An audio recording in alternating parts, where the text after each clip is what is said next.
episode. Today we are very fortunate that we are having Her Grace Preethi Vilasini Mataji to enlighten us on Valmiki Ramayana.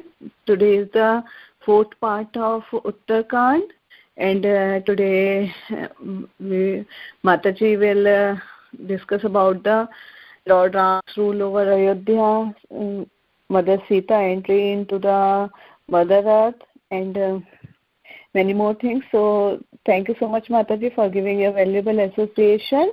Now, Mataji, you can start the class. Thank you so much. Hare Krishna. Thank you so much, Pavitra Madhvi Mataji. My Dandavat pranams to everyone on the call. Thank you all so much for joining and giving your association today. So we are reading from Valmiki Ramayana. We are continuing Uttara Kanda. I'll start off with the prayers.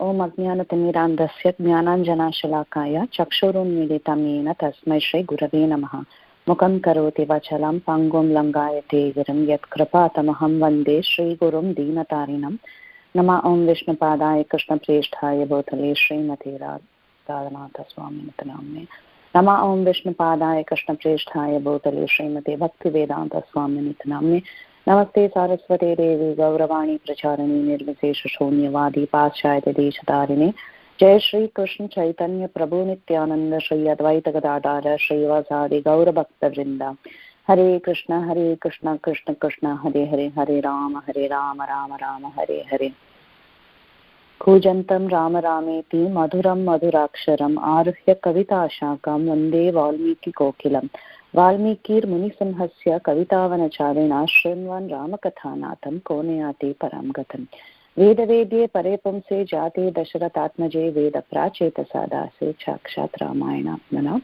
Anjananandanam Veeram Janaki Shokanashanam Kapisham Akshahantaram Vande Lanka Bhayankaram Manojavam Maruta Tulya Vegam Jitendriyam Buddhimatam Varishtam Vatatmajam Vanarayutam Shri Ramadutam Shirasa Namami Anjaneya Madipatanalanam Kanchanadri Kamaniya Vigraham Parijata Tarumulavasinam Bhavayami Bhavamananandanam Yatra Yatra Raghunatha Kirtanam Tatra Tatra Kritam Astakhanjalim Bhashpavari Paripurna Lochanam Marutim Namata Rakshasantakam Sri Raghavam Dasharatatmajam Apramiyam Sitapatim Raghukulanmaya Ratnadipam Majanubahum Aravinda Dayaladaksham Ramam Nishachara Vinashakam Namami. Hare Krishna. So we are continuing to read from Uttara Kanda, and in our previous session we stopped at a point where Sita was left at Valmiki's ashram while she was pregnant, and Lakshman returned very, very sad, and after he returned he saw Lord Ramchandra was breaking down, and he consoled Lord Ram, who was lamenting very severely, and then after consoling Lord Ram, Lakshmana advised Lord Ram to give up his lamentation and concentrate on his kingly duties, otherwise the citizens will continue to criticize him. So this is where we stopped in our previous class, and we will continue from there. So hearing all the wise words of Lakshmana, whatever Lakshmana had to say to console him, Lord Ram was actually very pleased with him, and he appreciated Lakshmana for the wise words that he spoke.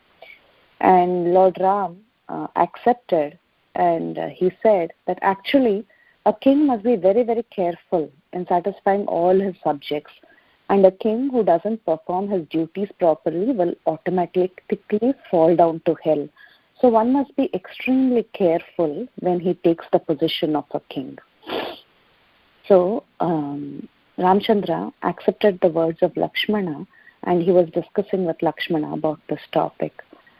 And then after this, Lord Ram actually began to recite a few stories from history about kings and their duties. So at that time, Lord Ramchandra, he recited the story of King Nriga. Anyone remember who King Nriga is? Just if you can unmute, and if you remember something from the Bhagavatam, from Krishna's pastimes. Hey Krishna Mataji, he became the lizard in the well, and Krishna came and liberated him. Like the boys were playing, and their ball was inside the well, and they saw the lizard. So he donated the cows, and one cow he donated 2 times by mistake. Yeah. And because of that, he has to become lizard. Perfect, Mataji. Very correct. Yes, it is the story of the same King Riga that Lord Ramachandra was actually reciting to Lakshman. So, of course, at that time, Krishna had not yet appeared, but Nriga's story had already come about. So, Lord Ramachandra started telling the story. As how Shyamagauri Mataji was saying, there was once a very pious king and known as Nriga, and he was known for giving a lot of charities. And he was giving away in charity many thousands and thousands of cows with their calves, and all of them were very well decorated with gold. So it so happened that one of the cows that belonged to an old Brahmana, actually, which was already donated, it wandered and it mingled around with the crowd of the other cows. Now Maharaj Nriga was not aware of this, that the cow had already mingled into the group of the other cows. So while this old Brahmana was searching for his lost cow, Maharaj Nriga unknowingly gave away this Brahmana's cow to another Brahmana, thinking that this cow was not yet donated and it was assembled for charity. So when the old Brahmin came searching for this cow, he came across his dear cow in the herd, and even the cow actually understood that this was his original master. So the cow recognized her master and she started moving towards her original master. But both the Brahmanas, seeing this condition, because now the new Brahmana received the cow from Maharaj Nriga, the old Brahmana already owned the cow. So seeing this condition, there was a dilemma, and both the Brahmanas, they started fighting. So the old Brahman said, she is mine, and the other Brahmana who had received the cow from Maharaj Nriga, he said, no, this great king has given her to me, so she belongs to me. So like this, there was a big confusion, and Maharaj Nriga said, okay, I will give you 1,000 cows instead of this cow. He tried to satisfy both parties, but both of them wouldn't agree. They wanted only that cow, and they were fighting over that cow. So according to the Srimad Bhagavatam, King Nriga, then he went to the hellish planets because he didn't give proper judgment, or he didn't do the donation properly. He went to the hellish planets and he received the body of a lizard for several years. Now, according to the Ramayana, the same story is being told, but here there is a little difference. It is told that the Brahmanas cursed Maharaj Nriga to become a lizard and remain invisible to human beings for several hundreds and thousands of years. So, along with the curse, they also gave a benediction that several thousand years later, Supreme Lord Krishna will appear, Vasudeva will appear, and he will release the king from the curse. So, this King Nriga, what he did was, he ordered, it is mentioned that he ordered his servants to make a nice cozy well that is well decorated, and he coronated his son as the next king, and he took the body of a lizard and he went there and he lived in that well for several years till Lord Krishna appeared. So Ramchandra told the story to his brother. So he said, my dear Lakshmana, therefore we must be very careful. A king cannot be negligent to the needs of his subjects. As soon as we see that any of our subjects have any serious issues, we must resolve it immediately, and we should never make mistakes in satisfying them. So we should be very alert, we should be very careful. These are the duties of a king. He is accountable for everything he does. So from the story of our ancestors, we understand how serious we must be when we take this position of a king. Then after that, Lord Ram, he also narrated the story of Vasishta and King Nimi. So this story is also there in the Bhagavatam. Nimi Maharaj, he was one of the sons of Ikshvaku, and he was very, very religious, and he was very powerful. And once he wanted to do a huge sacrifice. It was a long-term sacrifice, and he went and requested his Kulaguru, Vasishta, to perform the sacrifice for him. Because Vasishta is the Kulaguru for the entire Sun dynasty, right? This Nimi Maharaj was one of the sons of Ikshvaku. So he wanted to perform a huge sacrifice, and he requested Vasishtha to perform the sacrifice for him. But then at that time, it so happened that Vasishtha already agreed to perform a sacrifice for King Indra. So he asked Nimi to wait. He said, no, I have already agreed to perform a sacrifice for Indra, and Indra cannot wait, so you wait. But then Maharaj Nimi, it is explained in the Bhagavatam, that he was a very self-realized soul. And he considered that this life is actually very flickering, nothing is steady, nothing, we don't know what's going to happen tomorrow. So he said, instead of waiting so long for Vasishtha, he thought he will bring some other guru and get the sacrifice performed with other priests. So he continued to perform his own sacrifice. And after completing the sacrifice of Indra, Vasishtha returned and he saw that his disciple Maharaj Nimi disobeyed his instructions. He didn't wait for Vasishtha and he started performing his own sacrifice with another guru. So Vasishtha was very, very angry and he cursed him, saying that this Nimi, he thinks himself to be very learned, but he should die immediately. So when Nimi was very shocked to hear such a curse that he had to give up his body immediately, so he felt this was an unnecessary curse. He had not committed any offense. He wanted to finish the sacrifice because nothing in this life is permanent. So he wanted to finish the sacrifice for the well-being of everyone. Since Vasishtha was busy, he just hired a different priest to finish the sacrifice. So he felt that he didn't make any serious offense. And Maharaj Nimi didn't like what Vasishtha did, and he counter-cursed his spiritual master. So he told Vasishtha that because you're getting big contributions from the king of heaven, Indra, you have simply lost your religious intelligence. You have simply cursed me unnecessarily. You took priority for Indra because he is going to give you great gifts. That's the reason you went there. And then now you come back and you're cursing me. So therefore, I know to curse you back. I'm going to pronounce another curse on you. You will also die. So both Nimi and sage Vasishtha, they counter-cursed each other that each of them will die, and both of them gave up their bodies and later they were re-embodied.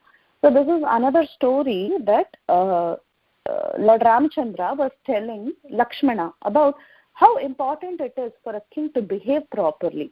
Okay, a king must have forgiveness, a king must be very patient, all these qualities are required.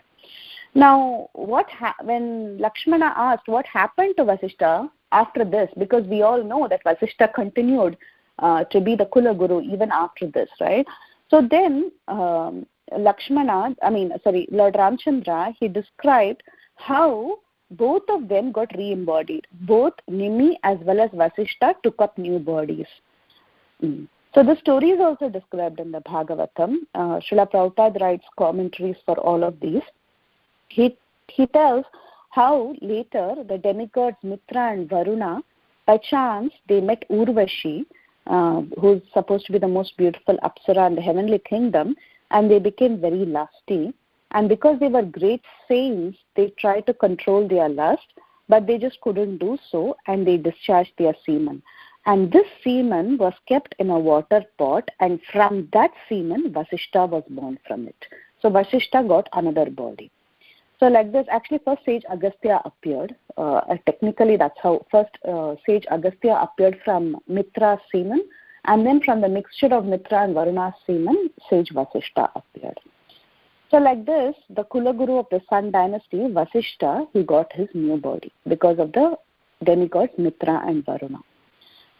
So what happened to Maharaj Nimi? What happened to him? He died, right? So what happened to him? According to the Bhagavatam, Maharaj Nimi's body was actually preserved in a huge vat of oil with a lot of fragrant substances. And after this great Satra Yajna that was performed by these saints was getting over, the Brahmanas who were performing this sacrifice on behalf of Maharaj Nimi, they made a request to all the demigods who appeared there at the end of the sacrifice. So they asked the demigods that if you're very satisfied with the sacrifice and if you're really kind, please bring back Maharaj Nimi to life. We have preserved his body is waiting here. So if you can be merciful unto us, please bring him back to life. So at that time, the demigods immediately agreed. They said, yes, we'll bring back Maharaj Nimi to life. But then Maharaj Nimi, when he was requested to reside in the body again, he said, no, I don't want to come back to life again. I don't want this material body again. Don't imprison me like this again and again. According to the Srimad Bhagavatam, Prabhupada also writes in the purport that Maharaj Nimi, he actually received a spiritual body. He had the right understanding. He understood that he didn't want to take birth again and again, and he received a spiritual body. But then the Ramayana also gives another dimension. It states that Maharaj Nimi, not only that, he also resides in the air that facilitates the blinking of the eyelids. When for every split second we blink our eyelids, that is actually because Maharaj Nimi resides in the air that passes through when we blink our eyelids. That's why a split second is called as the nimesha, right? Nimeshena chakshusha. This comes in Sikshashtakam. So every split second is actually resided over by Maharaj Nimi. That's why it's called as nimesha. And that is the time required for blinking the eyes. So like this, Maharaj Nimi, he refused to take up his body, and he decided that he would take up a spiritual body, and also he remained in the air that passes through the eyelids.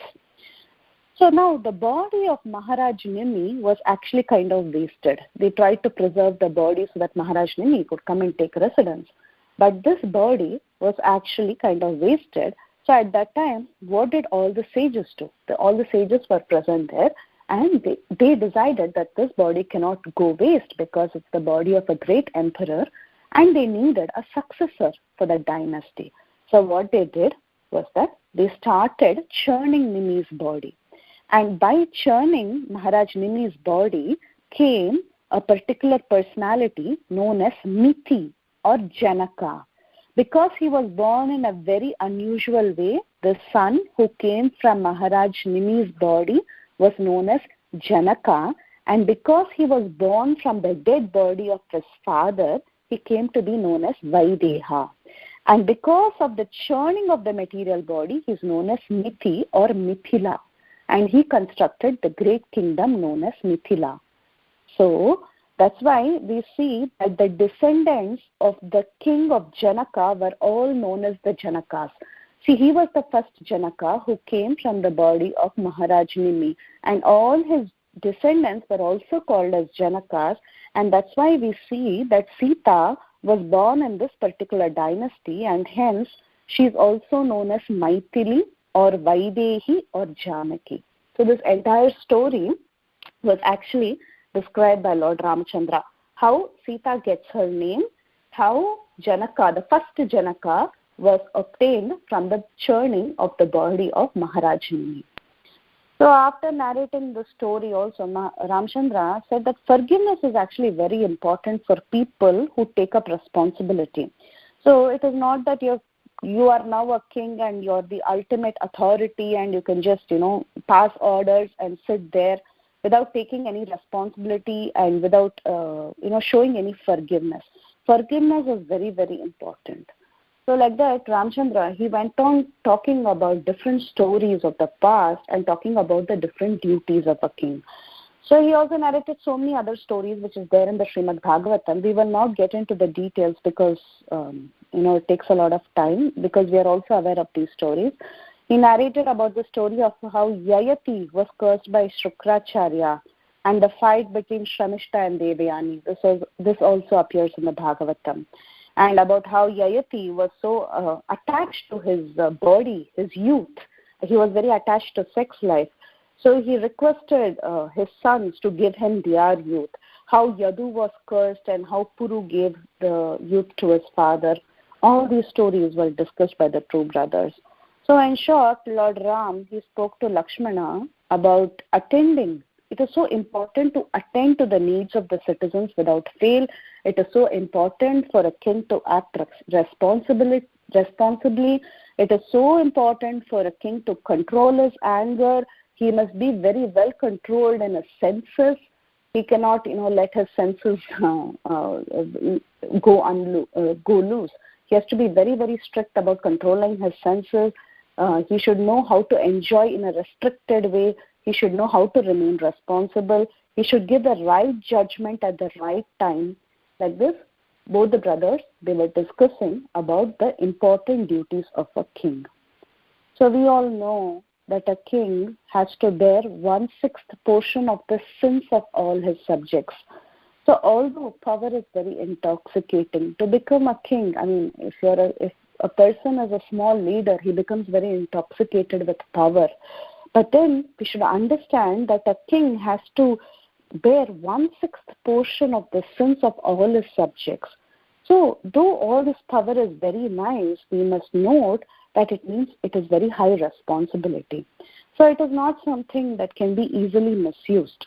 A king must be very, very vigilant. He must be very careful. And more than anything, it is his responsibility that he has to attend to all the requests of all the citizens. Because only when the citizens remain satisfied, the king is actually happy.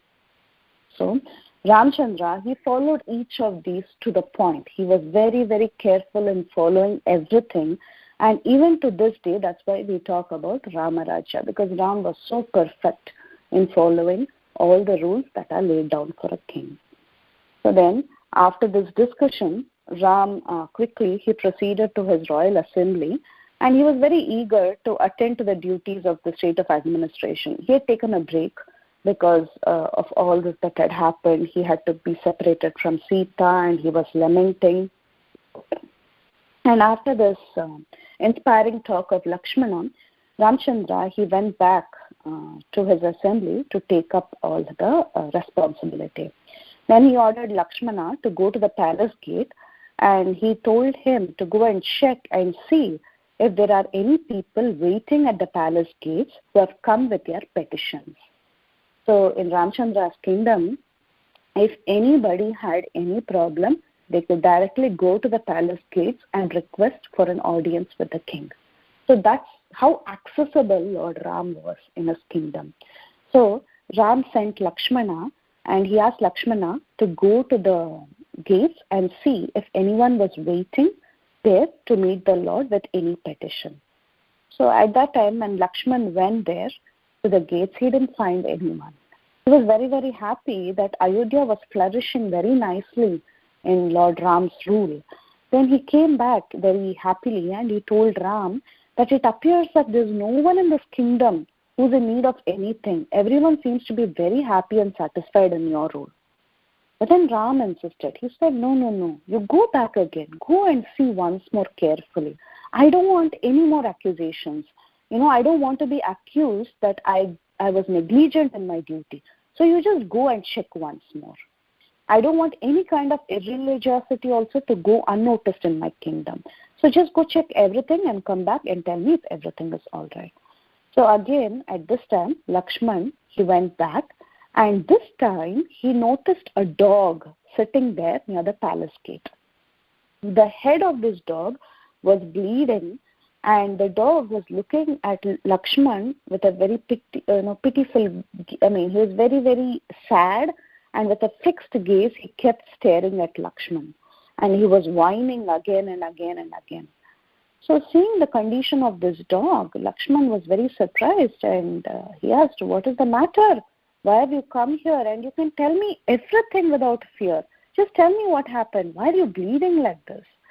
So this dog could speak. And this dog, he said, I actually wish to directly go and speak with Lord Ram.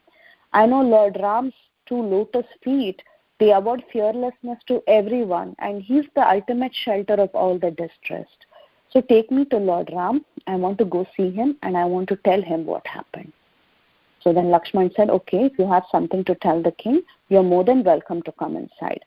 But then the dog said, actually, I'm a very low-born creature. I'm after all a dog. I'm so unworthy of entering temples. I'm unworthy of entering the homes of people, the houses of brahmanas. I cannot enter royal palaces. How can I go and stand in front of the king and submit my petition there? I'm after all a dog. So at that time, Lakshmana said, okay, I will go and ask the king and come back. Lakshmana went inside and he asked Lord Ram that a dog wants to see you, but he's very hesitant because of his bodily condition to come inside. At that time, Ram immediately told, whoever it may be, he's a citizen of Ayodhya, he has a problem, he should come inside without any delay. So then the dog was brought in by Lakshman, and the dog very humbly came before Lord Ram, and he said, "O Lord Ram, you are the king, you are the representative of the Lord, being the king, and you are the savior of all the creatures.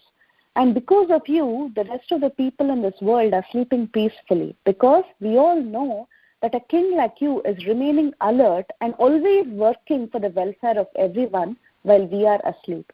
So you're such a wonderful king. You're a model religious king. You're a model for everybody. So with my head placed at your lotus feet, I want to ask for your mercy. I have a request. But you should not become angry with what I have to say." So at that time, Ram, he reassured the dog. He said, "It's okay. You can say whatever you want. Don't be afraid. You can speak what you want and I won't be angry." So at that time, the dog explained. There was a mendicant Brahmana and his name is Sarvartha Siddha. He was a beggar Brahmana, but he's a Brahmana.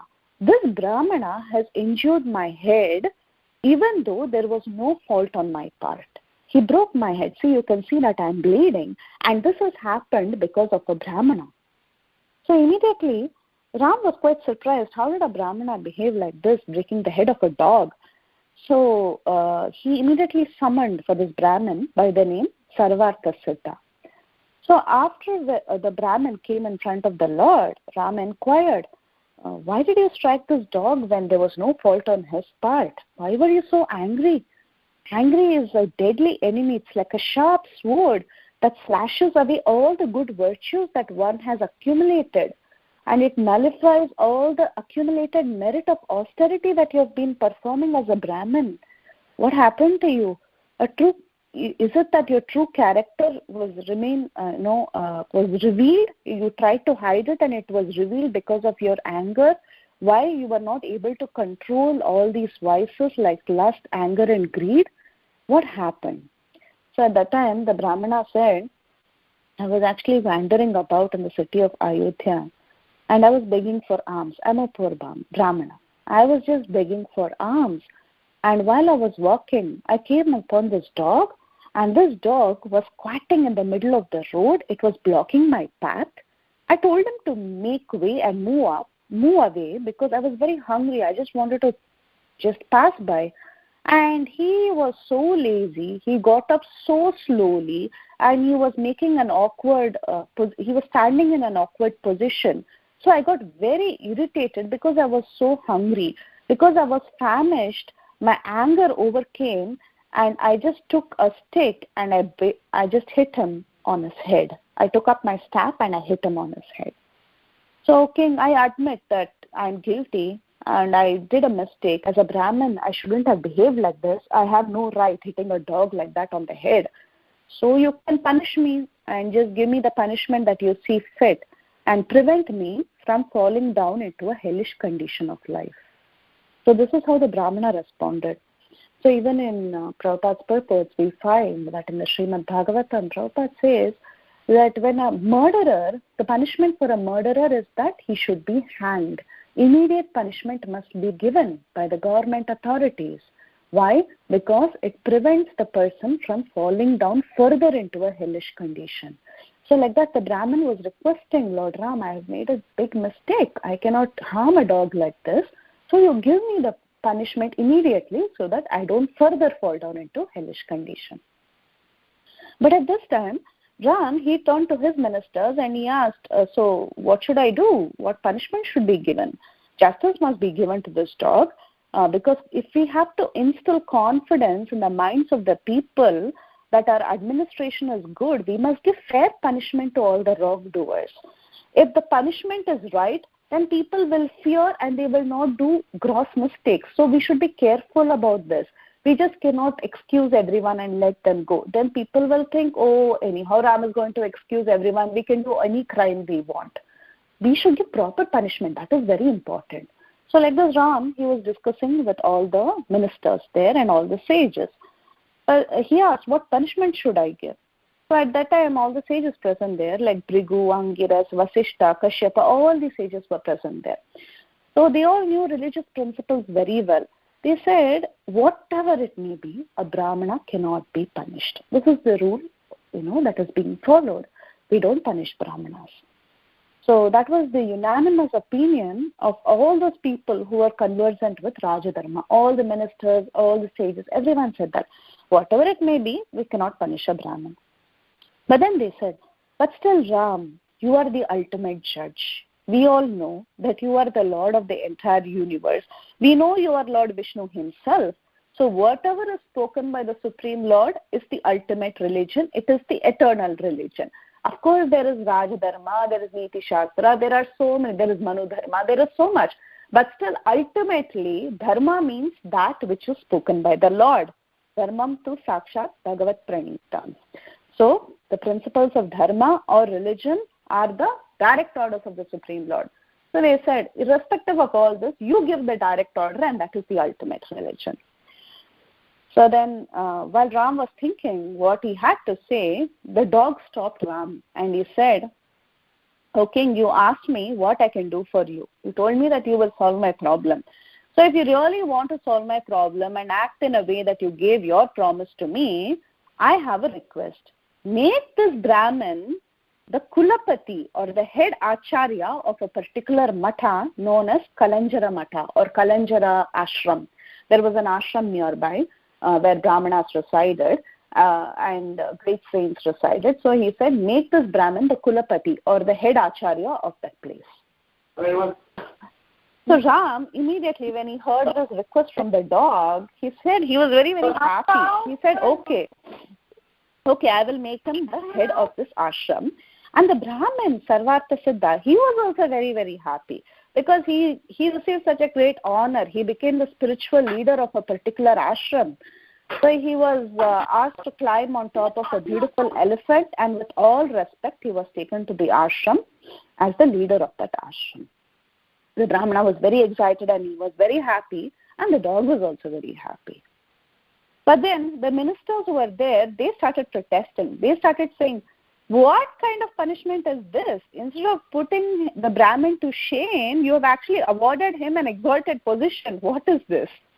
So at that time Ram said, actually, you don't understand the laws of karma, but this dog actually understands the laws of karma. Let's hear it from the dog. So when prompted by Ram like this, the dog explained, in my previous life, I was the head of that matha, the Kalanjara monastery or the Kalanjara ashram. And I did all my duties perfectly. I worshipped all the demigods. I worshipped the Brahmins. I performed my sacred duties very carefully. I maintained all the servants without any problems. But yet, in spite of so much care and attention, I took my next birth as a dog because I have done some unknown fault. Even to this day, I'm not able to understand what fault I've done. But the laws of karma have taken over.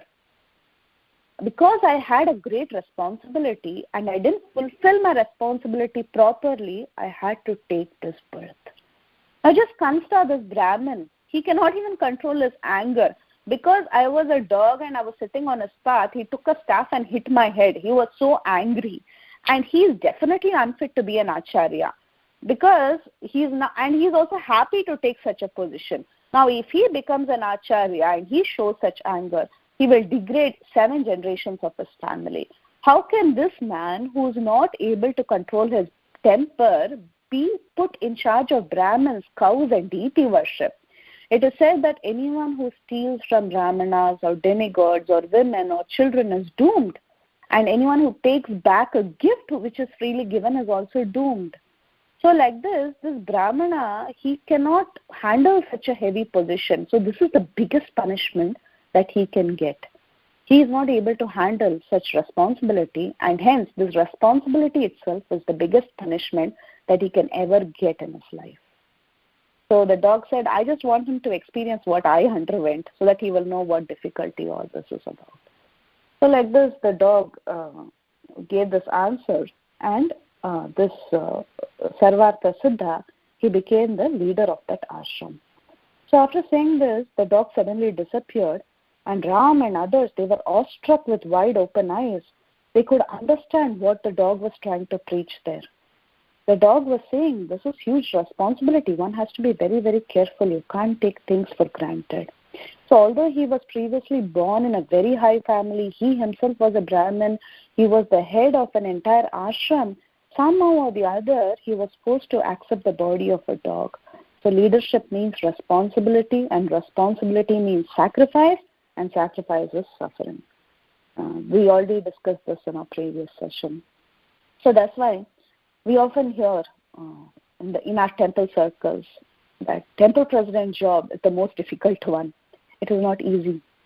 Even Vaisheshika Prabhu the other day was mentioning. Everybody, any temple president you talk to, they will tell you it's the most difficult job because it's not easy to keep everyone satisfied.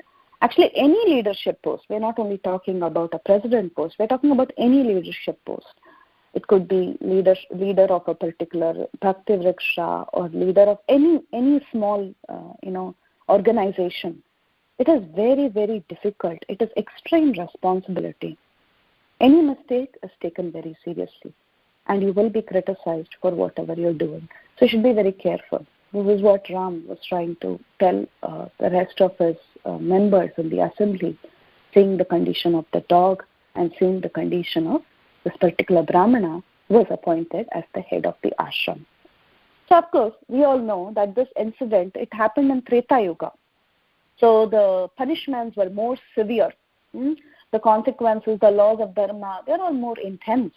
But still, to some extent, one has to definitely be very careful even in this age of Kali Yuga. So after leaving this royal court at Ayodhya, the dog, he went out of the palace and he completely gave up eating food and water, and he decided to give up his life in hopes of attaining a better birth. So this is the story of the dog that came to the palace. Now that's why as devotees, we all aspire to be the servants. We want to be servants. We don't want to be leaders actually. Our title is Dasanudas. We want to be Dasanudas. We don't want to be boss, right? We want to be Das. Even when we have the responsibility of being a leader to some capacity, it is important for us to keep in mind that we are actually servant leaders. This is something that is often said. You're not a leader, you're a servant leader, because servitude is more important than anything else. Our servitorship, that should be the mood. Even if we are taking responsibility at the back of our mind, always there should be this thought that actually I am a servant. I am the lowest of anyone, anything, and I am a servant, and that is my prime mood. That should be the mood of even taking any leadership roles. So it's ultimately the Lord who controls, and we are only his servants. So then later, one day, some rishis headed by Chavana Rishi, remember actually Chavana Muni is actually mentioned in Srimad Bhagavatam, the story of Sukanya and Chavana. That is also a very interesting story that comes up in the Srimad Bhagavatam. Anyway, this Chavana Muni, he came to see Lord Ram. And he came with a request to Lord Ram. He and all of his followers, some of the other rishis, they all came. So they informed Ram that this Daitya by the name Madhu, he had a son called Lavanasura. And this Lavanasura was residing in Madhuvan. Madhuvan is the place near Vrindavan. So he was residing in Madhuvan, and he was oppressing all the sages who were living in the forest there, performing sacrifices. In fact, he was such a Rakshasa that he would kill the sages and eat them for food. So while they were performing sacrifices, he would grab these sages and he would devour them. So the rishis, they came to Ram and they requested help from Lord Ram. So at the time, Ram, he told the rishis that he will definitely dispose this Lavanasura and kill him. So he discussed with his brothers, Bharat and Lakshmana and Shatrughna, as to who would go, take up this assignment, go there to Madhupuri and kill this demon. So at that time, Bharat at once, he stood up and he said that he will take the responsibility. And he would go and kill Lavanasura and establish the capital of Madhupuri and make a nice town there and make sure that the sages there are kept safe. So at that time, when Bharat offered this, Shatrughna immediately stood up, and he was always Shatrughna. We have heard that throughout the Ramayana that he was very, very dear to Bharat. He was always in a mode of servant of Bharat, servant of the servant. That was his mode. So he told Ram, my dear Ram, Bharat has already undergone so much. He's undergone so much austerities. He's undergone so much pain. When you were in the forest for 14 years, Bharata underwent so much stress. He was living in Nandigram. He was just living on barley and cow urine, and he was waiting for you to return. He has done his part. He has undergone enough. I don't want him to do anything more. I can do this as a service.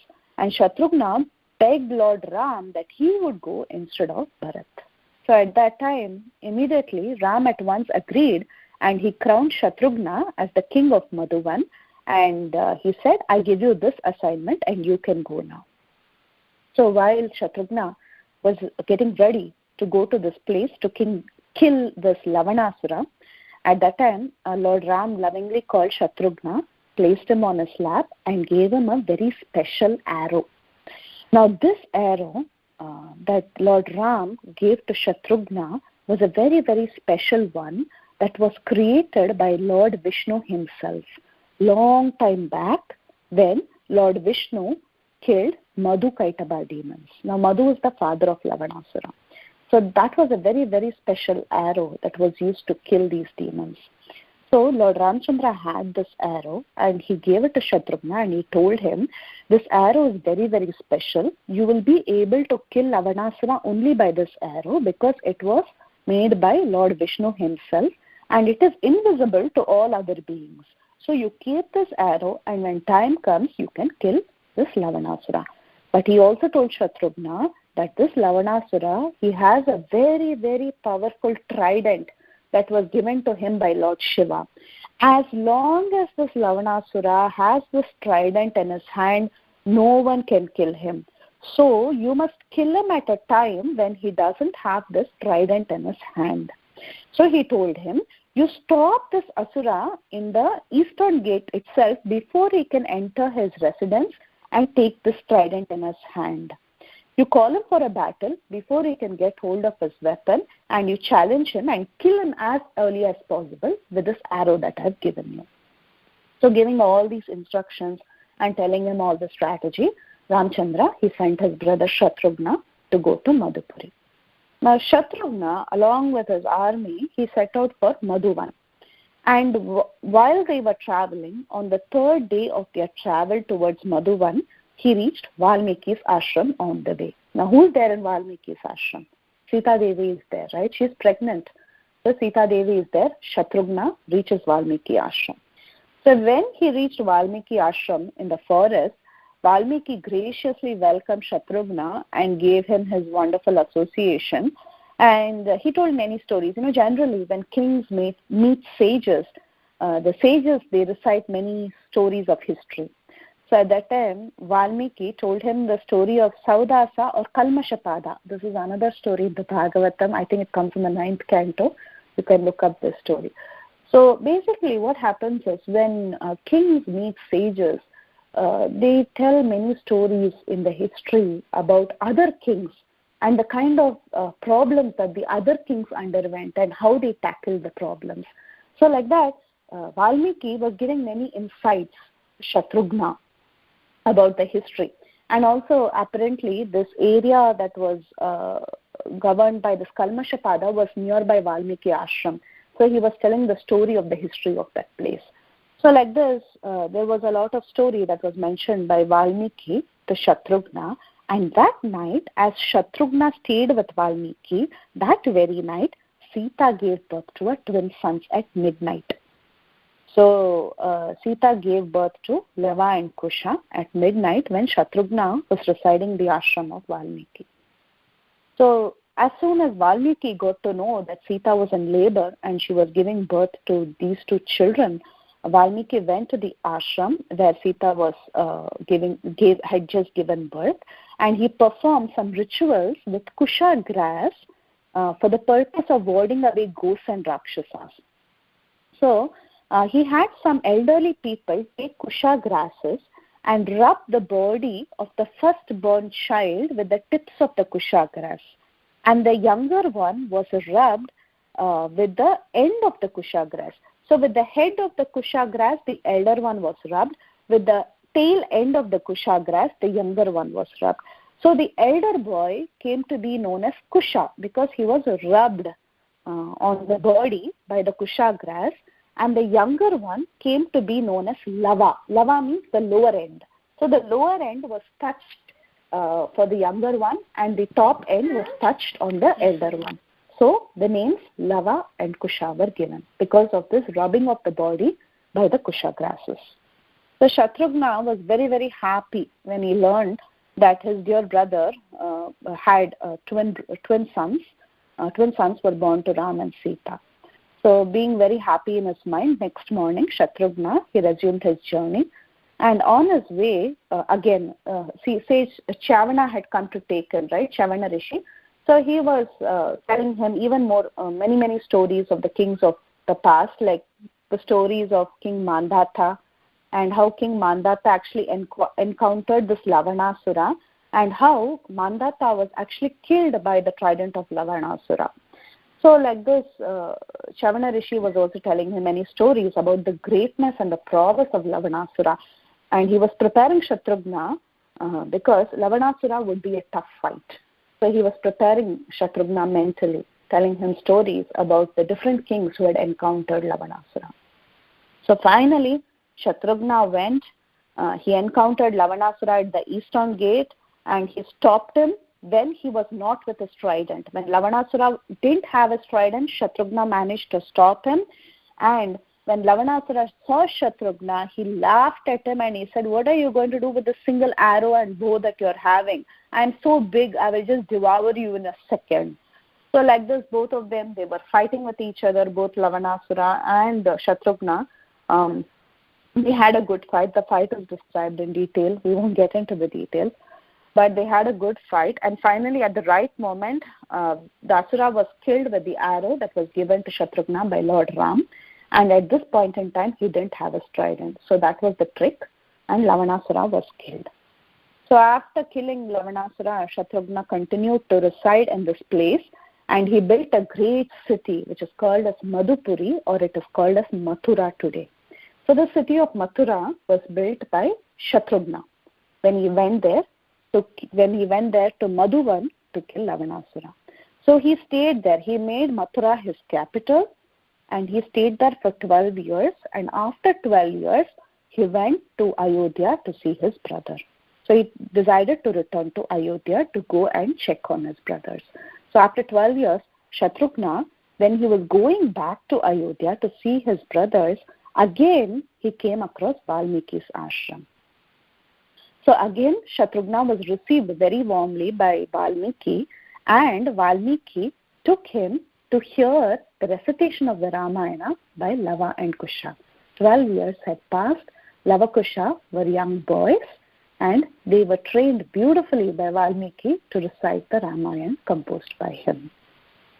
So the two boys, with the help of musical instruments, they began to recite the Valmiki Ramayana.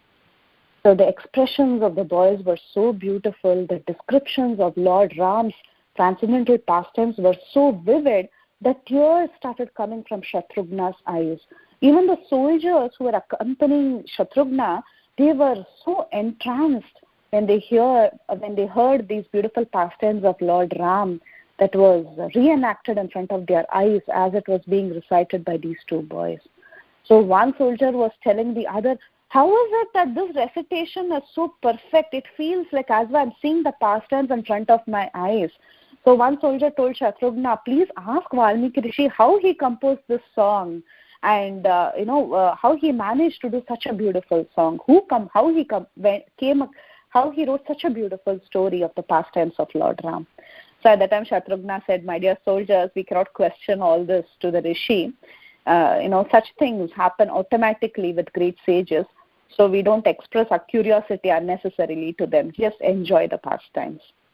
So that night, when Shatrughna was staying there in Valmiki's ashram, He just couldn't think of anything else other than the lyrics that he had heard describing the pastimes of his brother and Lord Ram. He was just thinking about the glories of these two boys who were so sweet and so innocent, and they were able to recite the Ramayana so beautifully. So, thinking of Sita Devi, thinking of the two sons of Sita, the next morning, Shatrughna, he respectfully he took Valmiki's leave and the leave of everyone in the ashram, and he went forward and he went to Ayodhya. So he went to Ayodhya, he reached Ayodhya, and he bowed down before his brother, and Shatrughna said that I went to Madhupuri, I carried out your command, I killed that Ravanasura, I resided there for 12 years, and I've built the city known as Mathura, and by your mercy, this city has become very, very prosperous. And I was extremely sad these 12 years because I have been in separation of all of you. So now I want to reside in Ayodhya without going anywhere else for the rest of the future. So at that time, Ram told Shatrughna, my dear brother, you don't speak like that. You are a heroic Kshatriya. You cannot express sorrow saying that I'm feeling inconvenience staying without you, I'm feeling separation from my brother. All these words are not acceptable for a king. Your only prime duty is to think about the well-being of your subjects. That's why you have taken the responsibility of a king. That is the duty of a king. You should only think about your subjects. Don't think about all this. I'm feeling separation from Ram, I'm feeling separation from Bharat. All these are secondary. So you must follow your religious principles as a king, and you should return to Madhupuri. Of course, you can come and see me from time to time. Come stay with us for some time, but your prime duty is to go back there and take care of the people there. So for 7 days, Shatrughna came. He visited all his brothers. He stayed with them for 7 days, and he went back to Mathura. So this is the story of Shatrughna taking over Mathura. Then let's continue some stories in Ayodhya. One day, an elderly Brahmin, he came to Ayodhya, and he came to Ram's palace, and he was carrying the body of his dead child in the arms. Okay? He was totally filled with grief, and the Brahmin was crying so badly. He said, my son is dead.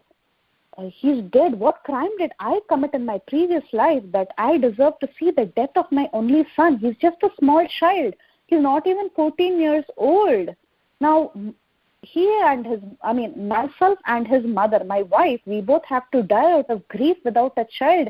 We have lost our child when we are alive. What wrong did I do? I have never spoken any lie. I have not done any injury to any man or animal. I have not done anything wrong.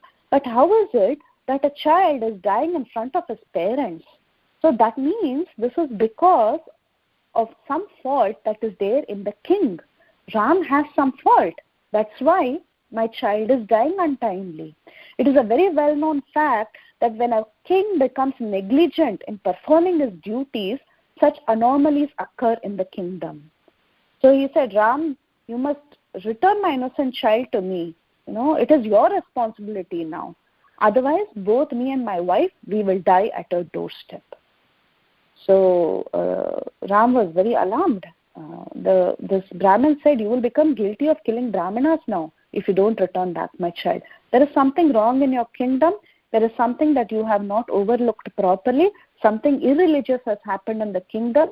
And being a king, it is your responsibility to correct it. You have not done your duty properly. That's why my son is dead. So anyone remember a similar incident from Srimad Bhagavatam? There's the same incident, that similar incident that happens when in Lord Krishna's reign. Wasn't it when his spiritual master, son, died? Is that yeah, the one? And no, the later one, Mataji, when remember the son of a Brahmana dies and Arjuna vows to bring him back. Oh yes, it goes down to the lower planets. Yeah. So similar incident, because the responsibility of a king is so high. If there is something irreligious in the kingdom, the king is held responsible. So the blame was put on the king. It was put on Ram. So Ram, when he heard this Brahmana's plight, he immediately hurriedly summoned his advisors, Markandeya, Kashyapa, all of them, Jabali, Gautama, all of them, Narada, he called even Narada, And he seated them and he asked them, tell me what has happened. I'm not able to understand why this Brahmana is accusing me so badly. So at that time Narada said, I will tell you what the reason behind the child's death. And you can take a decision and see how you can solve this problem. Narada started telling Ramchandra that in Krita Yuga or Satya Yuga, the Brahmins, they alone performed austerity and they achieved liberation from material bondage. And in that age, everyone was wise and there were no untimely deaths. Then at the beginning of Treta Yuga, the Kshatriyas along with the Brahmanas were also very qualified, and both of them were allowed to perform tapasya. But however, the Shudras and the Vaishyas would not perform unnecessary tapasyas. They would stick to their religious duties. They would just, like for example, the Vaishyas, they would take care of cows and agriculture, and the Shudras would serve everyone else. In the Dwapara Yuga, irreligiosity will increase, and thus there will be even more irregularities. And some of the Vaishyas would also perform certain austerities, but the Shudras would strictly be prohibited from doing so. But in the Kali Yuga, even Shudras will be allowed to perform certain kinds of austerities, and they will be, actually in the age of Kali, there is no proper Brahmin or a Kshatriya or a Vaishya or a Shudra, nothing is proper. The entire Varnashram system will be mixed up. So everyone will be performing austerities and there will be a mix of everything. But this is the Treta Yuga, and there are certain rules at this time. So it is a serious offense for an unqualified person who doesn't have the proper qualifications, who is a Shudra, to perform certain austerities in this age. And it so happens that there is one such person in your kingdom who is a Shudra and he is performing severe penances. And because of him disturbing this order that is there in society, this child of the Brahman is dead. So he said, irreligiosity is the worst enemy of a state. And as a ruler, you have to go and punish the wrongdoers. So you must find the culprit at once and restore the religious principles. And if you do that, the minute this problem is solved, the Brahmana's son will come back to life. So when Narada gave this advice, Ram, he told Lakshmana to go and give orders to make sure that the Brahman's child is preserved in a vat of oil after applying all the necessary herbs. This is how they used to preserve bodies in those days. Even in the Bhagavatam, we see King Vena's body was preserved like this. So the child's body was preserved, and Ramchandra, he mentally summoned the Pushpaka Vimana. Remember, he returned the Pushpaka to Kubera, but then Kubera also told him that whenever you have a problem, you can mentally summon the Pushpaka and the Pushpaka will appear to you. So he mentally summoned the Pushpaka Viman. The Pushpaka Viman came, Ram sat on it, and he started surveying his entire kingdom.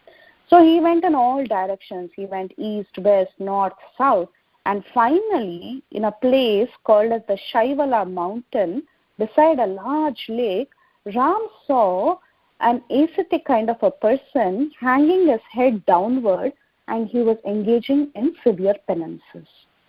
So Ramchandra was very surprised when he saw this kind of austerity that this man was performing. So he went and he approached this man and he asked him, tell me, who are you? I am the son of Dashrath, I am Ram, and I am the emperor of this kingdom. But you tell me who you are and why are you performing so much austerities? What is your goal? What is your intention of performing these austerities? So also tell me who you are. Are you a Brahmin? Are you a Kshatriya? Tell me about your origin.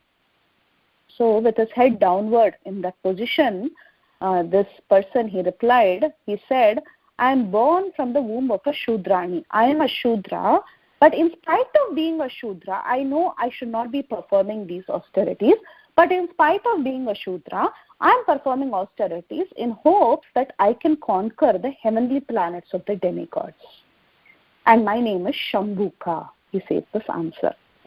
So when Shambhuka had hardly finished speaking his sentences, Ramchandra immediately he took out his sword and he chopped off the head of this man. And the minute he was killed, Okay, Ramchandra immediately did that. He just killed him. The minute he did this, all the demigods, they were all so happy. They were pouring flowers from the sky, and they were all extremely happy, and they said, well done, Ram, well done, Ram. And all the demigods appeared there in front of Ram, and they thanked Ram for the favor that he had performed. So they told him, you have performed such a noble act, because this Shudra, he was actually violating religious principles, and he was creating so much disturbances, and you have solved this issue for us. So now this story, when we see from our point of view, we may think that he was just doing some austerity, and why should he be killed for this? This sounds like some caste-based thing, right? Like, oh, a Shudra should not do this. Some casteism-based story. It sounds like that. But then it is explained that humans are meant to behave in a particular fashion such that they do not create any disturbances in the cosmic order. Just like when we create certain disturbances to Mother Earth, there are so many things happening in today's world. We are doing so many things that is creating so many disturbances on Earth. And because of this, there is some disorder that is created. And hence we see the reactions of such disorders. Like we see some calamities that happen because we are not going as per the natural order of this world. So when such things happen, when someone is trying to transgress the proper order of Varnashrama, at least in the age of Treta Yuga, it was not considered good. The cosmic order was disturbed. So even in Bhagavad Gita, Krishna says, Chaturvarnyam maya srishtam gunakarma vibhagasha. So the activities and the character of a person decides whether he's a Brahmana or a Kshatriya or a Vaishya or a Shudra. So you see that the activities and the character of this person who was performing this particular act was also not good. His intention and motive behind performing such activities was not for a constructive reason. So he had to be punished, and the demigods wanted him to be punished because he was not doing the right act. And hence Ramchandra fulfilled this. And the best part is, the minute this man's head was chopped off, that very second, the Brahmana boy who had given up his life came back to life. So he immediately came back to life. His life was restored. So Indra thanked Lord Ram, and Lord Ram made sure that this boy had regained his life. And Indra assured him that the minute you chopped off his head, he actually regained his life. So this is the story of Shambhuka. This is one of the stories that is also kind of, it is a little controversial. Many people have brought up the story saying and remarked that, in those days, it was because of the caste system that this particular Shambhuka was not allowed to perform this austerity, but that is not true, and it is clarified in the Uttara Kanda of the Ramayana. And also, if you're interested, there is a very beautiful answer given by Chaitanya Charan Prabhu for this story. It is there on his website, The Spiritual Scientist. So you can listen to the entire explanation that is given by him. He has explained very clearly about this story. So then later on, I think we have to stop here. It's 9 o'clock. So what we are left with is the Rajasuya Yajna performed by Lord Ram, how Lavakusha come and recite the Ramayana, and after that how Sita, we couldn't finish how Sita entered Earth. So we have to see all of that in our next class. We have to see how Sita entered Earth and how Ram, Lakshman, Bharata and Shatrugna, they withdraw their pastimes, how Ramchandra enters Sarayu and how they withdraw their pastimes. And finally, we have to see Phalashruti. So we have all of that reserved. So we'll do that in the next session. Probably next week we'll try to finish and wind up the entire Ramayana. We just have a few more parts left. So anyhow, thank you all so much for your attention, and we can end the class. Hare Krishna. If you have any questions, comments, or any corrections, please let me know. Hare Go. So only question is, how is it that it just finished so early? Mataji? I couldn't hear you. That we finished, completed the class so early. It's 9, yeah. Yes, Mataji. Very wonderful, very nicely inspired, all the stories about the Nimi and Loiga and the Janak Maharaj and all. It's very nice, wonderful. So you want to finish it up? I hope not. Can just continue. Thank you. So should we, I don't know if everyone is okay. Should we continue Sita entering into Earth? That is like another 5 minutes, 5-10 minutes. Oh, okay. Thank you, Mataji. Very, very wonderful. Recite. Very good. Hare Krishna, Preethi, Vilasini. Thank you so much for this beautiful narrations. I know you are running fast because, because of you really want to finish it up, but still would request, like all those Bhagavatam stories that you were narrating, it was so beautiful after hearing, and I wish you would have covered those, but still, that's really nice. It's a kind of a recap for us, though we have to, but still sometimes, we just forget because our tendency is forgetting. So it was really nice, Mataji. Thank you so much, Mataji. So should we do the remaining part next class? Yeah, because I think that we should do proper justice to everything. I don't want to go through, just by sake of just finishing it up. Yeah, you should do proper justice to each and every. I concur with Kirti Dasundari Mataji. I didn't want to say anything, but now that she said, I'm going to say, please don't rush through. Please do take your time and do it, please. Okay, Mataji. Sure. Yeah, so we, as I mentioned, we'll do the last parts with Rajasuya Yajna, how Lavakusha appear in front of Ram, and the entire remaining story of how each one of them withdraw their pastimes. So, thank you, Mataji. I have a couple comments that I was thinking. Is number one, I was thinking, some of these stories I know, some of these stories I don't know, and so it's just wonderful that you are telling them. I know, I think Vrinda Gopika Mataji is the one that always says this, that she feels like she's sitting on her grandma's knee and telling stories. And today, of all days, really, really felt like that. It, brought back a lot of childhood memories. And I was just thinking, these days, this art of storytelling, because it is a special gift to be able to tell stories like this. Because this art of storytelling, this is how these, the tradition was passed down from our grandparents, and it's lost now because of so many different things. And although we may read these stories, many of us have read these stories on the internet or have read them, in the Bhagavatam or stuff. It takes you to a whole different level when somebody tells the story like this. And this is something that I think as a grandma now, I am relishing as a listener, so I'm just looking forward. I mean, as we are telling stories now, we tell little stories to the children, but I'm just it just excites me to think that I would be able to transfer this knowledge to my grandchildren by telling these stories over and over. So that's just wonderful. Thank you so much. Two thoughts that came to my mind as you were speaking is, the part where you said that the king doesn't sleep at night because he's always trying to think about how to take care of his student. I mean his citizens.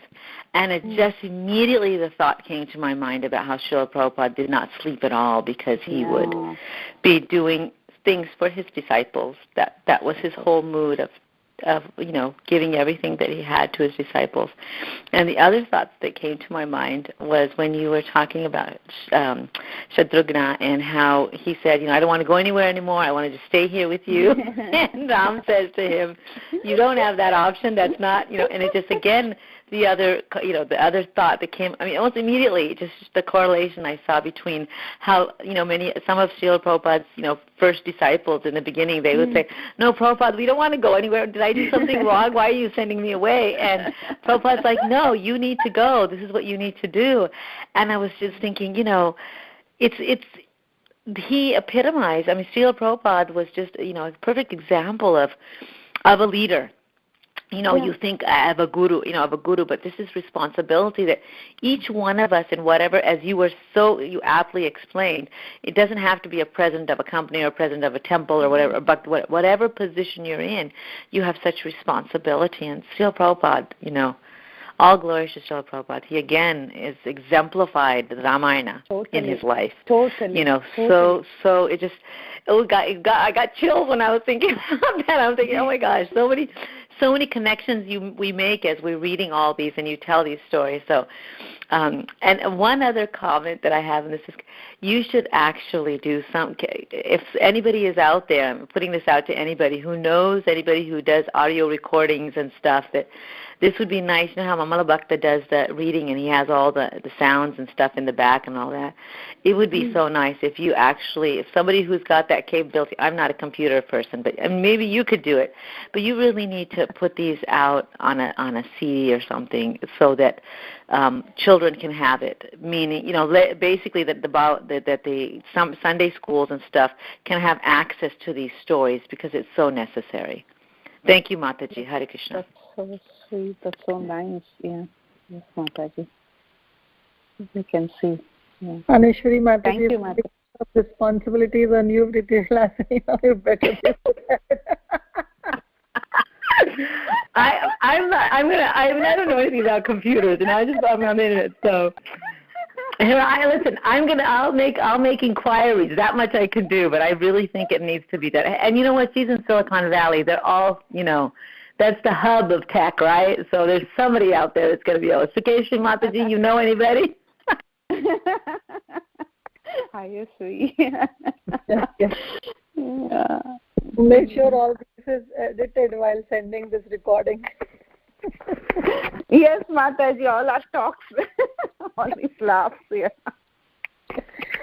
Yeah. Thank you, Mataji. Yeah. Thank you so much, Praneshwari Mataji. Thank you, Kirti Rasundari Mataji. Thanks to both of you.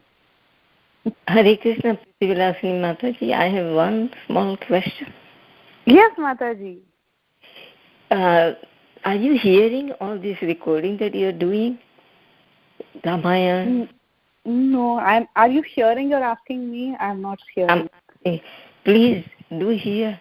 You will realize so much, and then you will realize how we are feeling. That then we want more and more, and we want to go on continuously. So it's very wonderful you are doing. So, like Prabhupada also, he was also hearing his books, Krishna book and all this. Then he would he's hearing for the first time. And he was just so much enlivened. I mean, he would just say, oh, how wonderful Krishna is.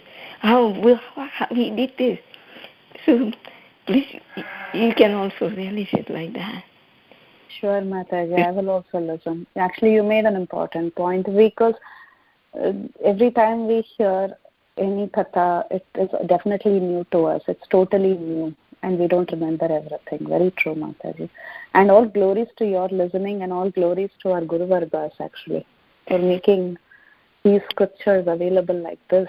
And it's your glory that you are compiling together, like Vyasdev compiled all the very Oh, no, Mataji. No. All glories to your listening. Compiling this Guru Vargas commentary and classes and things like that, and presenting very, very nicely, relatable. All we have to do is just swallow it. We don't even have to chew. It's very, very wonderful. Thank you.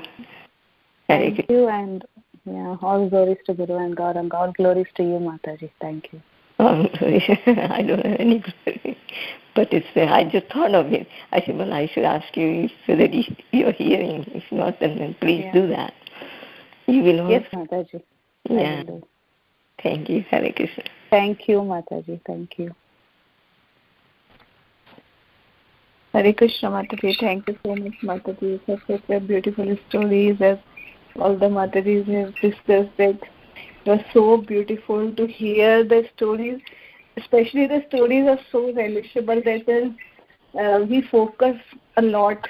Like when it is so philosophical, sometimes our mind goes here and there. But when we hear stories like this, then we concentrate a lot and we learn so many lessons from those stories. So thank you so much, Mataji, for such beautiful class. Thank you so much, Pavitra Madhavi Mataji, for your listening, and thank you so much for your kind words, Mataji. Hari Bol. Hare Krishna, Mataji. Hari Bol. Hari Bol. Very, very wonderful class, very wonderful stories, Mataji. And it's Kirtida Sundari Mataji said it's nice recap for us. So we have to listen these kind of stories. Thank you so much. Thank you, Mataji. Thank you, Shamadori Mataji, for your always being encouraging. Thank you so much.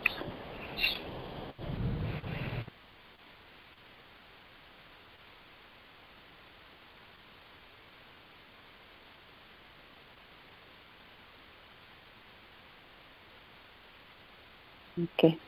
So if no one else has any comments or questions, we'll end the call. I once again thank everyone for your patient listening. Thank you all so much. Vancha